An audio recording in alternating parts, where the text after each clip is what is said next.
Jésus dit encore, « Un homme avait 2 fils. Le plus jeune dit à son père, « Mon père, donne-moi la part de notre fortune qui doit me revenir. » Alors le père partagea ses biens entre ses 2 fils. Peu de jours après, le plus jeune vendit sa part de la propriété et partit avec son argent pour un pays éloigné. Là, il vécut dans le désordre et dissipa ainsi tout ce qu'il possédait. Quand il eut tout dépensé, une grande famine survint dans ce pays, et il commença à manquer du nécessaire. Il alla donc se mettre au service d'un des habitants du pays qui l'envoya dans ses champs pour garder les cochons. Il aurait bien voulu se nourrir des fruits du caroubier que mangeaient les cochons, mais personne ne lui en donnait. Alors il se mit à réfléchir sur sa situation et se dit, « Tous les ouvriers de mon père ont plus à manger qu'il ne leur en faut, tandis que moi ici je meurs de faim. Je veux repartir chez mon père et je lui dirai, « Mon père, j'ai péché contre Dieu et contre toi. Je ne suis plus digne que tu me regardes comme ton fils. Traite-moi donc comme l'un de tes ouvriers. » Et il repartit chez son père.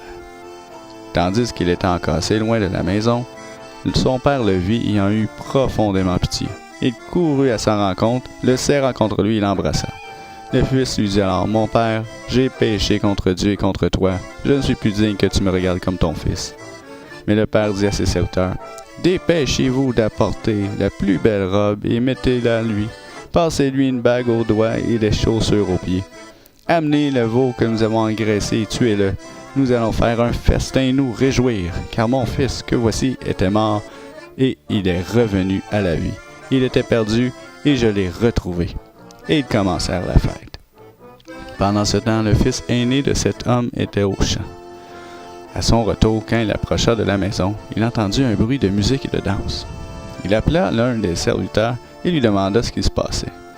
Le serviteur lui répondit, « Ton frère est revenu et ton père a fait tuer le veau que nous avons engraissé parce qu'il a retrouvé son fils en bonne santé. » Le fils aîné se mit alors en colère et refusa d'entrer dans la maison. Son père sortit pour le prier d'entrer. Mais le fils répondit à son père, « Écoute, il y a tant d'années que je te sers sans avoir jamais désobéi à l'un de tes ordres. Pourtant, tu n'as jamais donné même un chevreau pour que je fasse la fête avec mes amis. Mais quand ton fils que voilà revient, lui qui a dépensé entièrement ta fortune avec des prostituées, pour lui tu fais tuer le veau que nous avons engraissé. » Le père lui dit, « Mon enfant, tu es toujours avec moi et tout ce que je possède est aussi à toi.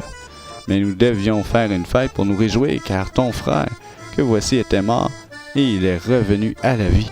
Il était perdu et le voilà retrouvé. »